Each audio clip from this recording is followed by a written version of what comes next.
लक्ष्मी जी की अंगूठी। एक निर्धन व्यक्ति था।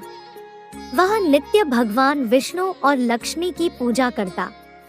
एक बार दीपावली के दिन भगवती लक्ष्मी की श्रद्धा भक्ति से पूजा अर्चना की। कहते हैं उसकी आराधना से लक्ष्मी प्रसन्न हुई। वह उसके सामने प्रकट हुई और उसे एक अंगूठी भेंट देकर अदृश्य हो गई। अंगूठी सामान्य नहीं थी। उसे पहनकर जैसे ही अगले दिन उसने धन पाने की कामना की, उसके सामने धन का ढेर लग गया। वह खुशी के मारे झूम उठा। इसी बीच उसे भूख लगी तो मन में अच्छे पकवान खाने की इच्छा हुई। कुछ ही पल में उसके सामने पकवान आ गए। अंगूठी का चमत्कार मालूम पड़ते ही उसने अपने लिए आलीशान बंगला, नौकर चाकर आदि तमाम सुविधाएं प्राप्त कर ली। वह भगवती लक्ष्मी की कृपा से प्राप्त उस अंगूठी के कारण सुख से रहने लगा। अब उसे किसी प्रकार का कोई दुख, कष्ट या चिंता नहीं थी।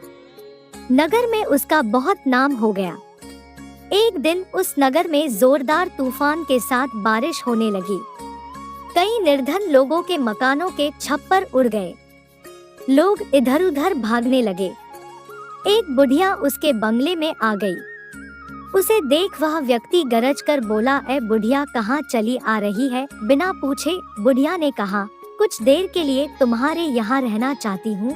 लेकिन उसने उसे बुरी तरह डांट पट दिया। उस बुढ़िया ने कहा, मेरा कोई आसरा नहीं है, इतनी तेज बारिश में कहाँ जाऊंगी? थोड़ी देर की ही तो बात है।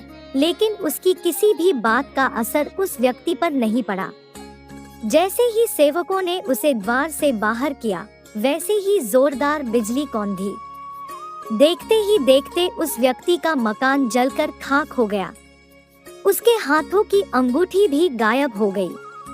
सारा वैभव पल भर में राख के ढेर में बदल गया। उसने आंख खोलकर जब देखा तो सामने लक्ष्मी जी थी, जो बुढ़िया कुछ देर पहले उसके सामने दीनहीन होकर गिड़गिड़ा रही थी, वही अब लक्ष्मी जी के रूप में उसके सामने मंद मंद मुस्कुरा रही थी। वह समझ गया उसने बुढ़िया को नहीं, साक्षात लक्ष्मी जी को घर से निकाल दिया था।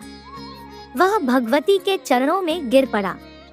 देवी बोली, तुम इस योग्य नहीं हो। जहाँ निर्धनों का सम्मान नहीं होता, मैं वहाँ निवास नहीं कर सकती। यह कहकर लक्ष्मी जी उसकी आंखों से ओझल हो गई।